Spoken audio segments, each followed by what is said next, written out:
বাবা জীবনের আমার ভাইরা আমার মা বোনেরা আমার বিশ্বের নবী কুল কায়নাতের নবী জনাবে মুহাম্মদ রাসূলুল্লাহ সাল্লাল্লাহু তাআলা আলাইহি ওয়াসাল্লাম তিনি একদিন তিনার বিবি হযরতে খাদিজা রাদিয়াল্লাহু তাআলা আনহার বাড়ি থেকে বেরিয়ে চলে গেলেন।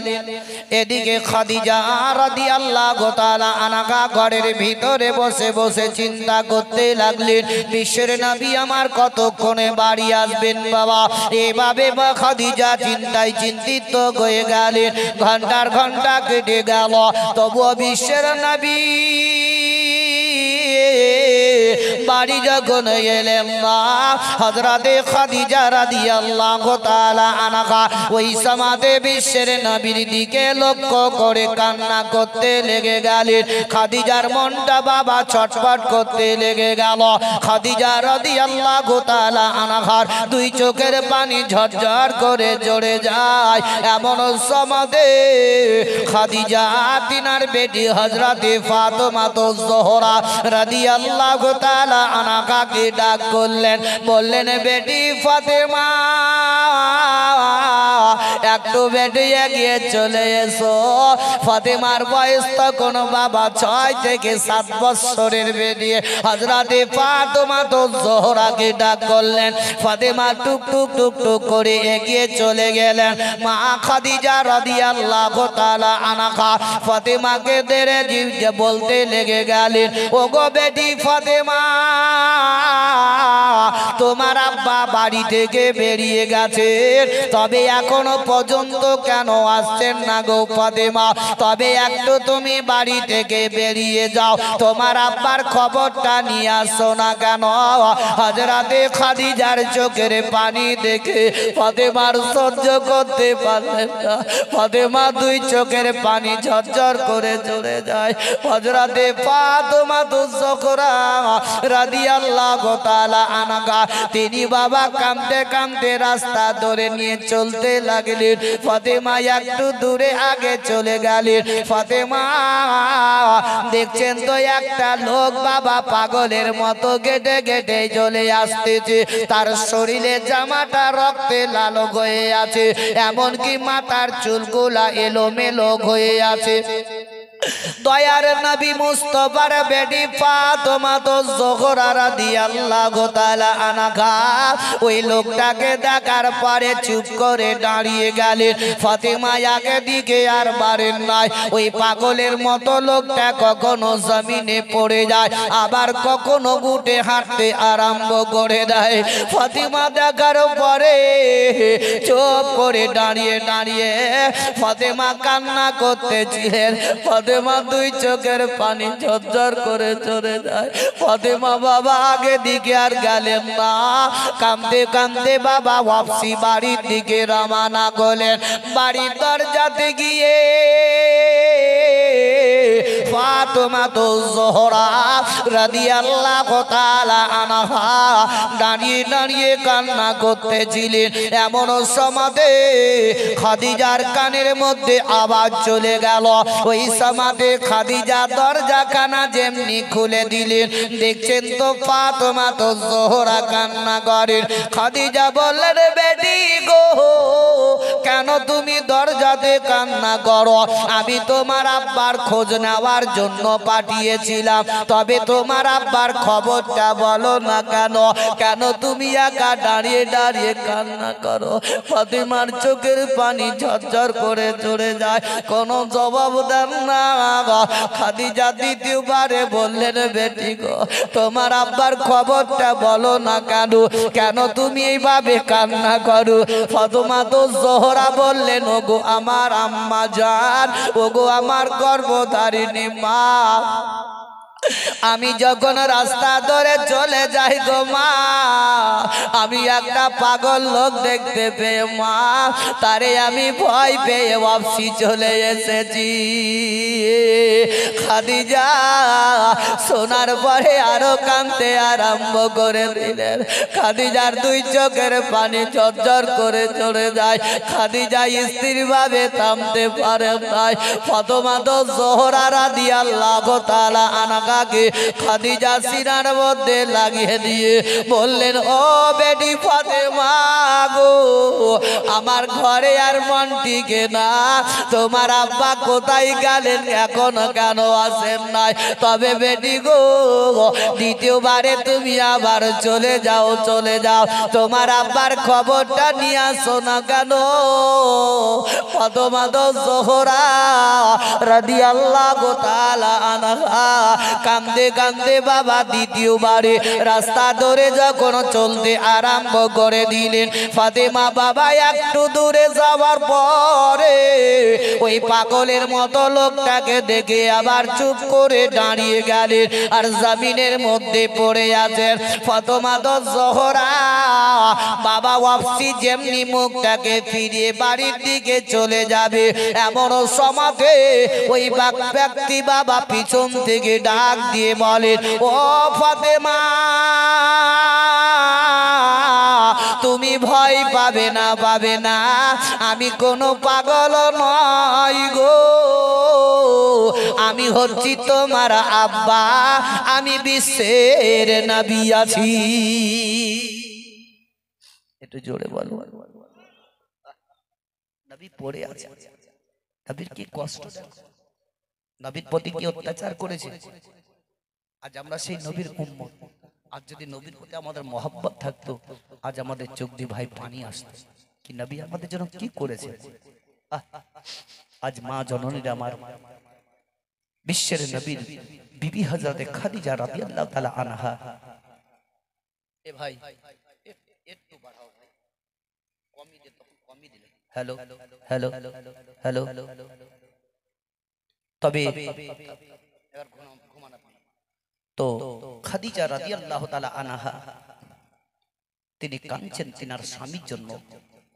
আমার মা বোনদেরকে বলবো, ও মায়েরা আমার, তোমাদের স্থান আল্লাহ যদি দিয়েছে স্বামীর সিনাতে দিয়েছে, জোরে বলো সুবহানাল্লাহ। মায়েদের স্থান কোথায়?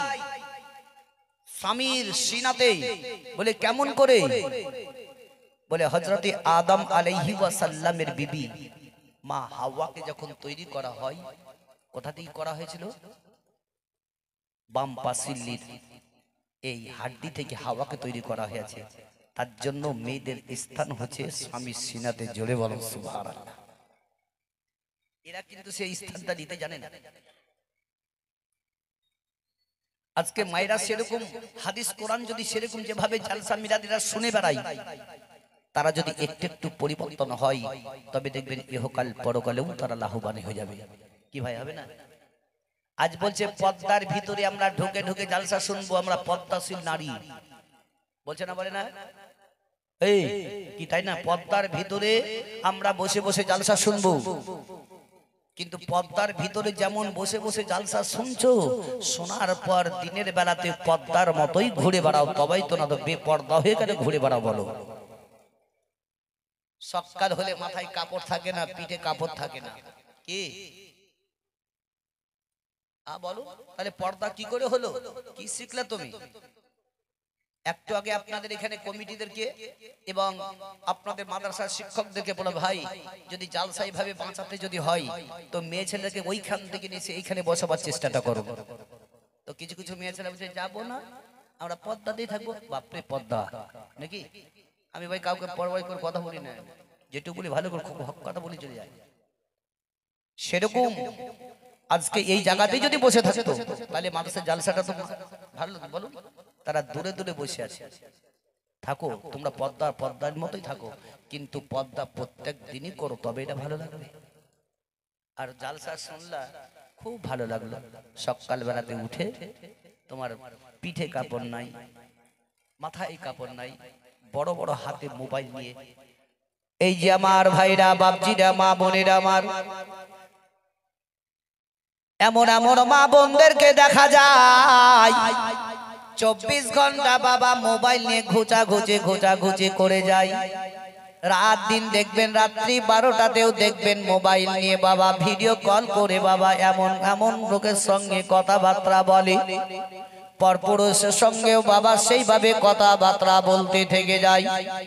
এমনকি আমার মা জননীদেরকে আমি জোরহাত করে বলে যাই, এখানকার মা বোনদেরকে, তুমি 24 ঘন্টা যেমন মোবাইল নিয়ে ঘোঁচাঘুচি করো, ওই 24 ঘন্টা মোবাইলের পিছনে না থেকে যদি পবিত্র কোরআনের পিছনে যদি দিনের মধ্যে একবার লেগে থাকো, আল্লাহ তোমায় লাভবান করে দিবে। কয়টা মেয়ে ছেলে রমজানে কোরআন পড়েছে বলো? এরা তো মোবাইল নিয়ে খালি খুচুর খুচুর 24 লেগে থেকে গেল, বিড়ি নিয়ে থেকে গেল। থাকো। তবে আমার হাইরে মা জননীরা আমার, একটু একটু পরিবর্তন হয়ে যান। একবার আখিরাতকে চিন্তা করুন, জাহান্নামের আগুনকে স্মরণ করুন। পৃথিবীর দুনিয়া থেকে যাওয়ার পরে কি অবস্থা হবে আমার কবরে, একবার যদি চিন্তা ভাবনা করতে পারি তবে আমরা লাভবান হয়ে যাব। হায়রে আমার ভাইরা, মা বোনেরা আমার, একটু চিন্তা করুন, যারা চলে গেল আর পৃথিবীতে ঘুরে আর এলো না, আজকে আমরা যদি ভাবে চিন্তা করি কে দুনিয়াতে কি আছে, আখিরাতে আমাদের সব আছে। আখিরাতে আমাদের বিচার যখন হবে সব তখন দেখা যাবে। আমি বলবো তোমার আখিরাতে বিচার কি হবে, তোমার দুনিয়াতেই বিচার আছে। মরার পরে কেউ কারির হবে না, বাপ বেটার হবে না, বেটি বাপে বাপ বেটার হবে না, বেটা বাপের হবে না, বাপ বেটার হবে না, মা বেটির হবে না, বেটি মায়ের হবে না, স্বামী স্ত্রীর হবে না, স্ত্রী স্বামীর হবে না। রোজ হাসুরের ময়দানে কেউ কাউরের হবে না, সবাই নিজের নিজের নফসি নফসি নফসি নফসি করবে। তবে ভাইরা আমার, একটু ভেবে দেখুন, পৃথিবীর দুনিয়াতে যদি কোনো একজন ভাইয়ের যদি মৃত্যু রাত্রি 10টার সমাধি হয়ে যায়, পাড়া পড়শির লোকেরা সেই লোকটাকে দেখতে চলে আসবে, আত্মীয় স্বজনেরা তার কাছে গিয়ে বসবে, সবাই গিয়ে বসবে। ছেলেরা একদিকে কাঁদবে আব্বা আব্বা করে, মেয়েরা একদিকে কাঁদবে আব্বা আব্বা করে, স্বামী বাবা একদিকে কাঁদবে স্বামীর দিকে লক্ষ্য করে, আমার হাওমাও করে কাঁদবে, বলবে সব গেল আর কিচ্ছু নয়, আমার সব চলে গেল। যেমন বাবা রাত্রি 12টা হয়ে যায়, মানুষের আস্তে আস্তে ঘুম এসে যায়, তখন দেখবেন আত্মীয় স্বজনেরা বলে এই লাশ থেকে গেল, আমরা চললাম, সকাল বেলাতে আবার আসবো। বলে না, এই মরার পরে আপনার নাম হচ্ছে আব্দুর রহমান, মরার পরে তখন কি নাম হয়? এই বলেন কি নাম হয়? কি নাম? লাশ। মরার পরে আপনার নাম পরিবর্তনে পৃথিবীতে হয়ে যাচ্ছে। তখন বলেন আব্দুর রহমান থাকলো, আমি যাচ্ছি বাড়ি, কালকে সকালে আসবো। কে বলে? কি বলে? হাসিয়েন না, একদিন দিন আসবে আপনারও, নামাজ রোজা তো আমাদের নাই, বুড়িয়ে গেলাম, মসজিদ মাদ্রাসা থেকে আমরা নামাজটা পড়তে পারছি না। আজকে আমরা হাট্টা ঘাটার কবরে এক পা, বাড়িতে এক পা। আজকে যদি বাস্তব যদি আমাদের ভিতরে ওই ইলম থাকতো, ওই যদি আমাদের ভয় ঢুকতো, তবে আজকে আমরা পরিবর্তনটা হয়ে যেতাম। তুমি যেদিন মরবে সেই দিন তোমার নামটা আর আব্দুর রহমান বলে ডাকবে না, বলে লাশ কত দূরে আসছে বলবে না, লাশ। ভাবুন, এখানে সূচক আপনাদেরকে বুঝে দিয়ে যাই, এই বক্তব্যটা বলে আমি শেষ করব। আপন কি বলতে চাইছিলাম ওটাই, যখন তার আত্মীয় স্বজনেরা রাত্রি 12টা 1টার সময় ঘুম আসলে বলছে থাকলো লাশ, আমি চললাম, আমরা কালকে সকালে আসবো। বেটা বেটি যখন কাঁদতে কাঁদতে ঘুম আসে, তখনই বাপ বলে তার কাছে যায় না, লাশ বলে তাকে ছেড়ে দিয়ে দূরে তারা ঘুমাতে যায়। এমনকি স্ত্রী যে বেঁচে আছে সেই মেয়েটাও তখনও ভাবে না এটা আমার স্বামী, যাকে নিয়ে বসবাস করলো, তখন সে স্বামী বলে গ্রহণ করে না, তাকে মৃত্যু বলে দূরে রেখে, লাশ বলে দূরে রেখে সেও দূরে হটে যায়, হটে না? তাহলে পৃথিবীতে তো কেউ কারোর নয়, তাহলে হাসরের ময়দানে কে কার হবে ভাবুন। আমরা কথাকে যদি জেহেনটাকে মাথায় ঘাটাই, তাহলে ঠিক আমরা পরিবর্তন। আজ আমার করি, আমার বেটা, আমার বিবি, আমার ছেলের এই টাইমে সব করে বেড়াই, তো কেউ কারোর নয়। একটু নেকির জন্য যখন রোজা হাসরের ময়দানে বলবে, বেটা রে আমি তোমার বাপ, সামান্য একটু নেকির জন্য আমি থেমে গেছি, নেকে দাও। বেটা বলবে তোমাকে আমি চিনি না, তুমি কে? বলবে না? তখন সেই দিন কেউ কারোর হবে না। তবে ভাইরা আমার বাপজিরা মা বোনেরা আমার একটু একটু সতর্ক হয়ে যাও। একবার আখিরাতকে চিন্তা করো, জাহান্নামের আগুনকে স্মরণ করে পরিবর্তন হও। একটু নামাজ রোজার দিকে গুরুত্ব দাও।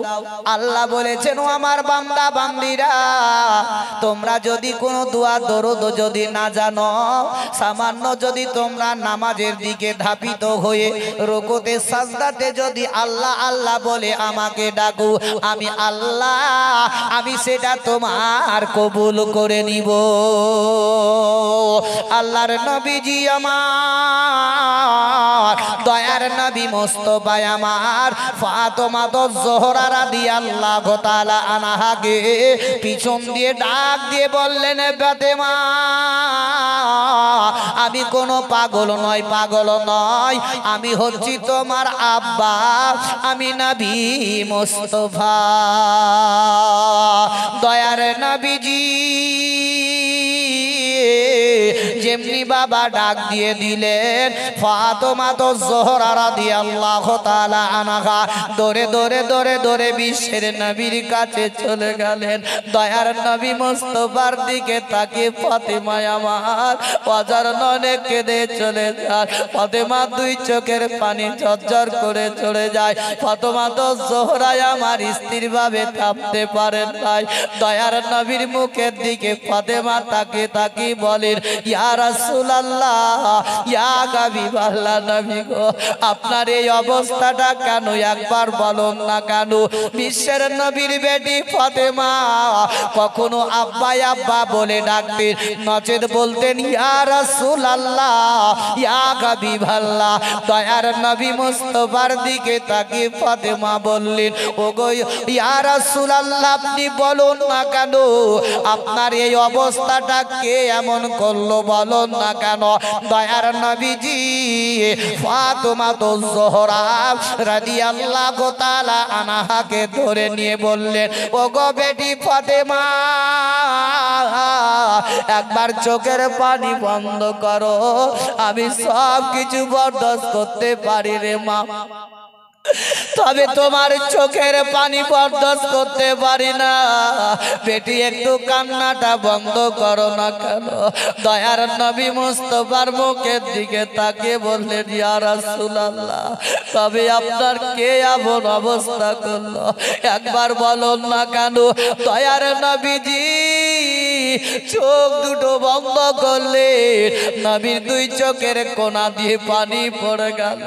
এদিকে খাদিজা রাদিয়াল্লাহু তাআলা আনহা ওয়াজর নয়নে ঘরে বসে বসে বসে কান্না করে, বিশ্বের নবীর দিকে লক্ষ্য করে কান্না করে। এ আমার মা জননীরা আমার, ও আমার দরদি মায়েরা আমার, আজ এমন কোন মা আমার আছে স্বামী আমার বাড়ি থেকে বেরিয়ে গেছে, স্বামী ঘন্টার ঘন্টা বাড়িতে এলো না, তবু স্বামীর দিকে আমরা লক্ষ্য করলাম না, বাচ্চাদেরকে পাঠিয়ে দিলাম নাকি বেটা দেখো রে তোমার আব্বা কত দূরে আসছে এটা বলি নাই। তবে ভাইরা আমার, ভাই মা বোনেরা আমার, যদি স্বামী ঘন্টার ঘন্টা কেটে গেল এলো না, স্বামীর দিকে লক্ষ্য করলো না, মনে করলো স্বামী গেছে স্বামী আসবে, তবে যদি কোনো একটি মেয়ের হাত থেকে হাতের মোবাইলটা যদি 5টা মিনিটের জন্য হারিয়ে যায়, দেখবেন বাড়িতে সাহাবিয়া লাগিয়ে দেয়। লাগাবে না? কি স্বামী গেল ঘন্টার ঘন্টা কোনো ব্যাপার নাই, আর মোবাইল যদি একটু হারাইতো বাপরে বাড়িতে বিশাল ব্যাপার লাগিয়ে দিল। তাহলে জানতে হবে ভাইরা আমার, বাপজিরা, মা বোনেরা আমার, মায়েদের কাছে স্বামী থেকে বড় হলো মোবাইল, আর মোবাইল নিয়ে এরা বেশি বেশি নড়াচড়া করে। আমি জোড়হাত করে মা বোনদেরকে বলে যায়, একটু একটু পরিবর্তন হয়ে যান। জালসা মিলাদে গিয়ে জীবনী কাহিনী শোনার পর যদি আপনি পরিবর্তন হতে পারেন, তবে আল্লাহ আপনার ইহকালে পরকালেও লাভবান করে দিবে। ও ফাতেমা জোহরা রাদিয়াল্লাহু তাআলা আনহাকে বললেন, বেটি ফাতেমা তারা আমাকে আমাকে চিনতে না পারার কারণে আমার প্রতি তারা অত্যাচার করেছে। তবে বেটি গো, এমন একটি জামান আসবে, এমন একটি সময় আসবে রে বেটি, সেই জামানার লোকেরা গাছপালা তরুলতা, নদ নদী, গাছপালা তরুলতা, নদ নদী, কীট পতঙ্গ, সারা বিশ্বের মানুষ পড়বে জোরে জোরে পড়ুন লা ইলাহা, জিকির করুন লা ইলাহা, লা, আর জোরে লা ইলাহা, লা ইলাহা ইল্লাল্লাহু মুহাম্মাদুর রাসূলুল্লাহ সাল্লাল্লাহু তাআলা আলাইহি ওয়াসাল্লাম। ভাইরা আমার, বাপজিরা, মা বোনেরা আমার, বিশ্বের নবীকে ফাতেমাতুজ জোহরা রাদিয়াল্লাহু তাআলা আনহা টুক টুক টুক টুক টুক টুক করে বাড়ির দিকে নিয়ে চলতে লাগলেন। খাদিজা রাদিয়াল্লাহু তাআলা আনহা বাবা কান্না করতেছিলেন। এমন সমাদে বিশ্বের নবীজি যেমন খাদিজার দরজাতে আওয়াজ দিয়ে দিলেন, সঙ্গে সঙ্গে এক আওয়াজে খাদিজার দরজা খুলে দিলেন। জোরে বলুন কি ভাই, ভালো লাগছে নাকি? তাহলে জিকির যখন করাছি কলমাটা তো জোরে কেন পড়ে না? জিকির করবেন, দিল সুকুন ঠান্ডা হবে। বেশি বেশি আলা বিজিক্রিল্লাহি তাতমাইনুল কুলুব। তোমাদের দিল সুকুন ঠান্ডা যদি করতে চাও তো বেশি বেশি আল্লাহর জিকির করো। বিশ্বের নবীজি আমার, দয়ার নবী রাহমাতুল লিল আলামিন। কি রে ভাই, কিছু বলছেন? তো বিশ্বের নবীজি আমার খাদিজার দরজাতে যখন একটা আওয়াজ দিলেন, তো এক আওয়াজে দরজা খুলে দিলেন। বিশ্বের নবীর দিকে খাদিজা দেখছেন তো নবী মুস্তাফার শরীর রক্ত লাল হয়ে জামাগুলো আছে। জোরে বলো সুবহানাল্লাহ। ওই সমাদে খাদিজা রাদিয়াল্লাহু তাআলা আনহা বললেন, ইয়া রাসূলুল্লাহ, ইয়া হাবিবাল্লাহ, নবী গো, আপনার এই অবস্থাটা কেন? আপনি বলুন না কেন? আপনার শরীরের জামাটা রক্তে লাল হয়ে আছে, আপনি ঘন্টার ঘন্টা কেটে গেল কেন? আপনি কোথায় ছিলেন বলুন না কেন? বিশ্বের নবী আমার বললেন, ও বিবি খাদিজা, তবে একটু তুমি কান্নাটা বন্ধ করো, তোমার চোখের পানিটা তুমি একটু বন্ধ করো খাদিজা। তবে আমি একটি কথা বলবো। বলে এমন কি কথা বলবে খাদিজা? বলো না কেন? বলে ইয়া রাসূলুল্লাহ, ইয়া হাবিবাল্লাহ, ইয়া রাসূলুল্লাহ, ইয়া হাবিবাল্লাহ, আপনার এই অবস্থাটা কেন বলুন? নবী আমার বললেন, খাদিজা, তবে তোমার একটি কথা জিজ্ঞাসা করব। খাদিজা বললেন, বলুন না কেন? বলে তোমার বাড়িতে আমি যখনই এসেছি একটা আওয়াজ দিলে পরে তুমি দরজাটা খুলে দাও, দ্বিতীয় দরজাতে আওয়াজ আমার দিতে হয় না। তবে কি তুমি 24 ঘন্টা আমার জন্য দরজাতে দাঁড়িয়ে থাকো? খাদিজা বলছেন, ইয়া রাসূলুল্লাহ, একটার পরে যদি দ্বিতীয় আওয়াজ আপনি আমার দরজাতে দেন, ওই দ্বিতীয়র আওয়াজটা আমি আল্লাহর দরবারে কি বলে জবাব দিব, তার জন্য আমি 24 ঘন্টা আপনার জন্য দরজাতে দাঁড়িয়ে থাকি। জোরে বল সুবহানাল্লাহ। খাদিজাকে নবী বলছেন, এ খাদিজা, তুমি যে আমার জন্য দাঁড়িয়ে থাকো 24 ঘন্টা, তবে তোমার শরীরে কি ব্যথা হয় না? খাদিজা বলছেন, ইয়া রাসূলুল্লাহ, আমার শরীরে ব্যথা হয়, কষ্ট হয়, তবে আপনি যখন আমার দরজাতে আসেন, আপনার পবিত্র চেহারা দেখতে গেলে আমার শরীরে সমস্ত বেদনা দূর হয়ে যায়। আর আজকালকার নারীরা, আজকালকার মা বোনরা, স্বামী যদি ধরেন রাত্রে কোথাও গেল, রাত 10টা 11টা যদি হলো, আসতে বাড়ি আসার পরে যদি বলে, রহিমার মা দুটো ভাত গুলা দিস তো, তুমি খুলি খাও, বলে না? ও আর উঠবে না, বলে তুমি খুলি খেয়ে নাও। বলো, এখনকার নারী ওই জন্য বলে, হাদিস থেকে কোরআন দিয়ে প্রমাণিত আছে কি মেয়েদের জান্নাত যদি বলেন তো স্বামীর পদতলে। তো ওই স্বামীকে যদি ঠিকভাবে রাতে যদি উঠে খাবার না দেয়, যদি ঘুম থেকে নাই উঠে, তাহলে জান্নাত পাবে? যেমন একটা মেয়ে, বুঝলেন, একটা লোক, মানে কথায় কথায় কথা বেড়ে যায়, একটা লোক বলছে, মৌলভী সাহেব আমার বেটাটা এত বড় হয়ে গেল, খালি মারতেই চলে আসছে, কখনো হেঁসালিয়ে গলায় লাগাতে আসছে। তো এই বাচ্চা যেহেতু মারতে আসছে, এর মধ্যে পয়দাইশের কিছু খারাপই আছে। বলছে কেন? বলে একটা লোক, বুঝলেন, প্রত্যেক দিন মদ খেয়ে তার স্ত্রীর প্রতি খুব জ্বালা যন্ত্রণা করে। তো একদিন, বুঝলেন, ওই মেয়েটা মনে মনে চিন্তা করলে, আজ ওর লেগে আমি দরজা খুলবো না, যতই চাচাবি চাচা। বুঝলেন, মেয়েটা দরজাকে লাগিয়ে দিয়ে খুব খামাখা ঘুমের মতো হয়ে চুপচাপ পড়ে আছে, বুঝলেন। মদ টদ খেয়ে এসে রাইতে বলছে, রহিমার মা দরজা খোল, রহিমার মা দরজা খোল। কিন্তু শুনছে, কিন্তু দরজা খুলছে না। রেগে বলছে, রহিমার মা দরজা খুলবি তো খোল, না তো ভেঙে দিল তো দরজাকে। তার দেখছি ব্যাপার খারাপ, তো ভেঙে দিবে। মাতাল তো, আর চট করে উঠে, বুঝলেন, মেয়েটার দরজা যেমনি খুলে দিয়েছে, আর চুলের মুটিকে ধরে ভেকা ভেক কইলা। আর ওই মাতাল বলছে, তুই আমাকে বাপ বলতে হবে, তোকে ছাড়বো। আর স্ত্রীকে বলছে, তুই বাপ বলতে হবে, তোকে ছাড়বো। তখনই, বুঝলেন, মেয়েটা, বুঝলেন, মার খাবার ভয়ে, বুঝলেন, যে বাপ তুমি আমাকে ছেড়ে দাও, আর এরকম করবো না। আচ্ছা বলুন, যদি তার স্ত্রী তার স্বামীকে যদি বাপ বলে, আর ওই স্ত্রীর সঙ্গে মিলামিশা করে যদি বাচ্চা দুনিয়াতে ভূমিষ্ঠ হয়, ওই বাচ্চাটা তার বাপের গলায় ছুরি লাগাবে না? লাগাবে না? তাহলে তো ভুল তো আমরাই করছি রে ভাই। একটু ভেবে চিন্তে দেখো। আর যদি আমরা সেইভাবে যদি কথাবার্তাগুলোকে শুনে যদি জেহেনে ভরি আমরা চলতে পারি, তবেই আমরা লাভবানই হব। নিজের নফসের সঙ্গে একবার যুদ্ধ লড়াই করে দেখো, কি নফস আমরা কি করছি, ভুল পথে চলছি না খারাপে চলছি। আমি পড়েছি, ওয়াজাহিদু ফি সাবিলিল্লাহ, তোমরা জিহাদ করো আল্লাহর রাস্তায়। একবার জিহাদ করে দেখুন। যাই হোক, আপনারা রাত্রি একবারে 3টা পর্যন্ত বসে থাকলেন, আল্লাহর কাছে লাখ লাখ শুকরিয়া, আল্লাহর কাছে লাখ লাখ শুকরিয়া কি আপনারা এতক্ষণ ধরে আছেন। মা বোনরাও বসে বসে আজকে এত সৌন্দর্যভাবে শুনছে।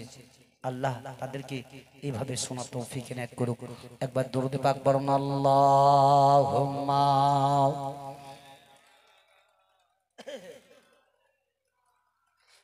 মাওলানা মুহাম্মদ সাল্লাল্লাহু আলাইহি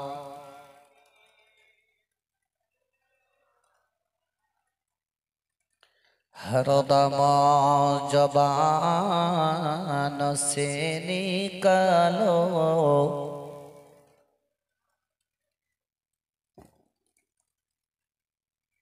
हरदम जबान से निकालो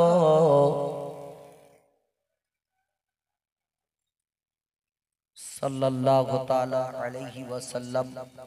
बापजिरा भाईरा मार, হারো যে আমি কথাগুলা বললাম আপনারা মনোযোগ দিয়ে শ্রবণ করলেন। এখানে শোনার পর আল্লাহ যাতে প্রত্যেকটি মানুষকে সঠিক পথে ঈমানের সহিত নিয়ে যাওয়া তৌফিক এনায়েত করুক। জোরে সকলে বলুন আমিন সুম্মা আমিন। আল্লাহুম্মা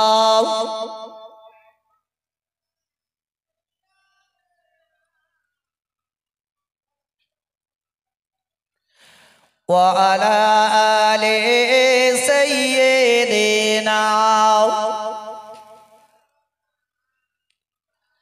সাল্লাল্লাহু তাআলা আলাইহি ওয়াসাল্লাম। ও বাবা জীবনেরা আমার, ভাইরা আমার, বিশ্বের নবীর একজন সাহাবী বাবা, যার নাম হলো হযরতে বেলাল রাদিয়াল্লাহু তাআলা আনহু। তার বয়স যখন বাবা 7 থেকে 8 বছর বয়স হয়েছিল। ওরা তো মোবাইল ওয়ালাদেরকে না দেখে আমাদেরকে দেখান। হযরতে বেলাল রাদিয়াল্লাহু তাআলা আনহুর বয়স 7 থেকে 8 বছর যখন বয়স হলো, তার গর্ভধারিণী মা বেলাল রাদিয়াল্লাহু তাআলা আনহুকে এমন কি বাবা ছাগল চড়াতে জঙ্গলে যখন পাঠিয়ে দেওয়া হলো, ওই বেলাল জঙ্গলে ছাগল চড়াতে গিয়ে বাবা একা একা মনে মনে চিন্তা করতে লাগলেন। বলে আসমানকে তৈরি করলো, জমিনকে কে সৃষ্টি করেছে, গাছপালা তরুলতা নদ নদীকে তৈরি করেছে। বেলাল ওই সমাতে চিন্তায় চিন্তিত হয়ে গেলেন।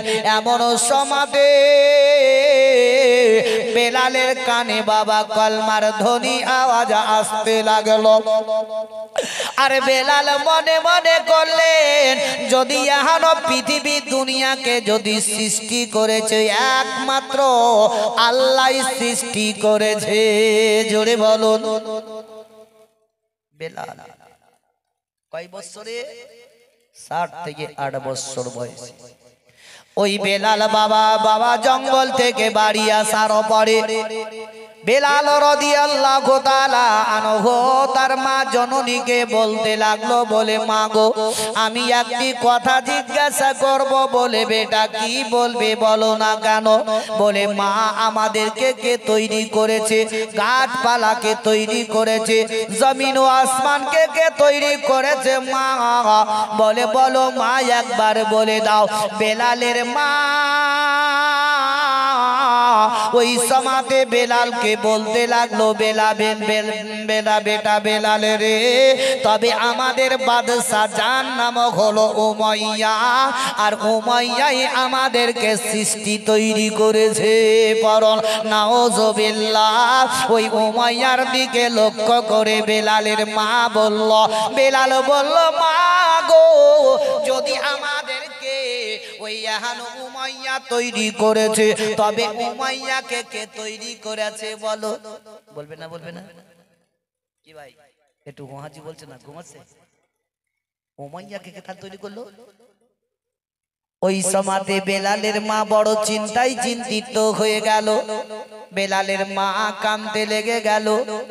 হায় হায় রে আমার বেটা বেলাল, মুখ দিয়ে কি বের করতেছে? যদি আমাদের বাদশা জানতে পারে, বুঝতে পারে কি আমার বেলাল ওই নবীর কলমা খানা পড়ে নিয়েছে, তাকে কিন্তু মালিক বলে মানে না, তবে হয়তো আমাদেরকে গ্রামে শহরে আর থাকতে দিবে না। আহারে বেলালের মা ওই সমাতে বেলালকে ধরে নিয়ে উমাইয়ার বাড়িতে চলে গেল। আর উমাইয়াকে বেলালকে বাবা বিক্রি করে দেওয়া হলো। উমাইয়ার মা টাকা নিয়ে বাড়ি চলে গেল। বেলালের মা অতি গরিবে ছিল, ওই বেলালকে বিক্রি করে দিয়ে যেমনি চলে গেল, উমাইয়া ওই সমাতে বেলালকে বাবা ছাগল দিয়ে মাঠে চড়াতে পাঠিয়ে দেওয়া হলো। আর অন্যান্য রাখাল গোলা ছিল, রাখাল গুলাকে বেলাল ডেকে বলতে লাগলো, গোরে শোনো রে, আমাদেরকে কে তৈরি করেছে? গাছপালাকে তৈরি করেছো বলতে পারো বলো? ওই রাখালেরা বলল, বেলাল আমাদের বাদশা উমাইয়া করেছে। বেলাল বলছে, না না, এটা হতে পারে না। আর যদি আমাদেরকে তৈরি করেছে একমাত্র স্বয়ং আল্লাহ তৈরি করেছে। ওই রাখালেরা উমাইয়ার কাছে যেমনি খবর জানিয়ে দিল, উমাইয়া বেলালকে ডাক করলো, বলে বেলাল রে, বলে তুই কি বলতে চাইছি বল না কেন? বলে আমাদেরকে কে তৈরি করেছে? উমাইয়া বলতেছে আমি করেছি। বলে না। বলে তোমাকে কে তৈরি করেছে? বলে আমি তৈরি হয়েছি। বলে এটা সম্পূর্ণ ভুল কথা, যদি সৃষ্টি করেছে একমাত্র আল্লাহ করেছে। বেলালের কানে ওই কলমার ধ্বনির আওয়াজটা যখন আসতেছিল, বেলালকে উমাইয়া বলল, বেলাল রে, তুই ওই নবীর কলমাটা ছেড়ে দে, নচেৎ তোর প্রতি অত্যাচার করা হবে। বেলাল বলল, না না না, আমার যতক্ষণ পর্যন্ত নিঃশ্বাস থাকবে আমার ওই নবীর কলমা মুখ দিয়ে বের হতেই থাকবে। হাই রে কাঞ্চুস রে ভাই, জোরে নাই সুবহানাল্লাহ ঘুমার হইল। আর যতই করো রে বাপজিরাই আমার উমাইয়া বলল বেলাল শোনো রে বেলাল এখনো তুমি কলমা ছেড়ে দাও ছেড়ে দাও। বলে না না আমি কলমা ছাড়বো না, আমি নবীর কলমায় পড়তে থেকে যাব। ওই সমাদে বেলাল তাদের রাখালদেরকে বলে দিল ওরে বেলালকে নিয়ে ওই মরুভূমিতে চলে যাও চলে যাও, ফুটবল খেলার মতো করে খেলতে থেকে যাও যাও যাও। আর যখন বেলালের শরীরের চামড়া ফেটে ফেটে ফেটে ফেটে যাবে তখন তার শরীরের নমক দিয়ে দিবে, নুন ভরে দিয়ে দিবে, তখন হয়তো বেলাল নবীর কলমা ছেড়ে দিবে। বেলালকে মরুভূমির বালিতে নিয়ে যাওয়া হলো, তাকে ফুটবলের মতো করে খেলতে আরম্ভ করলো। বেলালকে যখন অত্যাচার শুরু করলো, আমাদের দেশের বাপজিদেরকে বাপদেরকে মা বোনদেরকে যদি মারা হয় তখন বলবে বাপ বাপ মইলাম মইলাম, বলবে না? কোন স্ত্রীকে যদি স্বামী মারে বাপ মইলাম আর বাঁচবো না, আর ভাত খাবো না, বাপ আর থাকবো, করবে না করবে না? তখন বাপ বাপ বাপ বাপ বাপ বাপ করে যাবে, আমি আর থাকবো না, চলবো বাপের বাড়ি, আমি মার খেতে আর পারবো না। হাইরে বেলাল নবী মুস্তাফার প্রেমে পাগল হয়ে, আর বেলাল যত বেলালকে মারে আর ততই বেলাল পড়ে লা ইলাহা, জোরে পড়ো লা ইলাহা লা ইলাহা ইল্লাল্লাহ মুহাম্মাদুর রাসূলুল্লাহ সাল্লাল্লাহু তাআলা আলাইহি ওয়াসাল্লাম। আমার ভাইরা বাপজিরা মা বোনেরা আমার, ও আমার দরদি মা জননীরা আমার, এদিকে বেলালের প্রতি যা অত্যাচার শুরু হলো, শরীরের মধ্যে বাবা নমক দিতে আরম্ভ করলো। বেলালের জবানে ওই শিখকে বাবা পুড়িয়ে তার জবানে ভরে দেওয়া হয়েছিল, তবু বেলাল নবীর কলমা ছাড়েনি।